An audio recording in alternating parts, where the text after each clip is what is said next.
الفيديو ده حرفيا لو انت كملته للآخر يبقى ربنا فعلا بيحبك، سواء كنت بتلعب كورة او حتى كمال اجسام. وده لاني هكلمك عن اهم اصابة، وهي التواء الكاحل من الجنب او اللاترال انكل سبرين. والكلام ده حرفيا بفلوس وبيدفع فيه الافات. الاول كده لو احنا جينا شفنا التشريح بتاعها هنلاقي ان في رباط امامي بيربط بين عظمة الكاحل نفسها وبين عظمة الشظية، وهنلاقي برضو ان في رباط تاني بيربط بين عظمة الكعب وعظمة الشظية نفسها. وتحديدا لما بتحصل الإصابة دي الرباطين دول أكتر اتنين بيحصل فيهم قطع جزئي أو قطع كلي. ومن الأسباب اللي بتحصل للمشكلة دي إن بتلاقي عندك في ضعف في عضلات الحوض وعضلات الكاحل نفسها. تاني حاجة إن أنت بتلاقي عندك في تاريخ مرضي للمشكلة دي قبل كده. آخر حاجة بإنك هتلاقي استجابة عضلات اللي هي البرينيوس بريفس إنها تعمل أي نشاط أو أي حاجة تانية بتكون ضعيفة. ومن هنا بقى هيجي سؤال في بالك، طب أعرف منين إن المشكلة ديت أو الإصابة دي جات لي؟ أول حاجة هتلاقي في ألم شديد في منطقة الكاحل لما تيجي تتمرن بأوزان. تاني حاجة هتحس بألم لما تيجي تجس منطقة مفصل الكاحل. تالت حاجة هتلاقي إن في كدمات والتهابات، وده بيتحدد على حسب درجة الإصابة.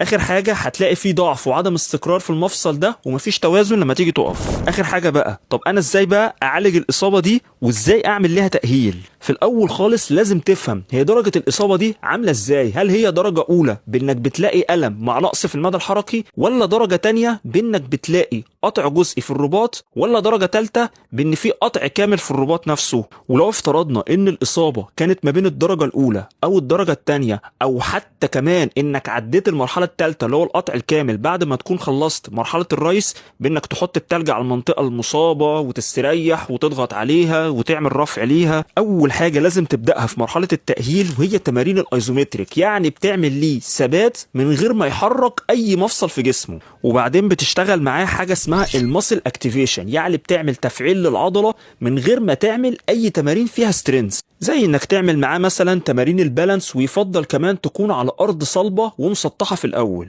وطبعا المرحلة دي كلها هتاخد من اسبوع فيما فوق على حسب طبعا درجة الالم هي واصلة لفين. وبعد كده تبدأ تشتغل تمارين بالباند، وبعد كده بتبدأ معاه مرحلة الاسترينس، وانك تحاول بقى تقوي عضلات الكاحل نفسها والكالفس وكل الكلام دوت وبالتمارين ديت. واخر حاجة بقى لو هو عاوز يرجع الملعب بتشتغل معاه تمارين تزود له من الرياكشن لعضلة البرينيوس بريفس، زي مثلا ان هو يتمرن تمارين فيها اجيليتي. ولو عجبك بقى الفيديو وكمية المعلومات اللي انا قلتها دي، طبعا مش محتاج اقولك تعمل ايه.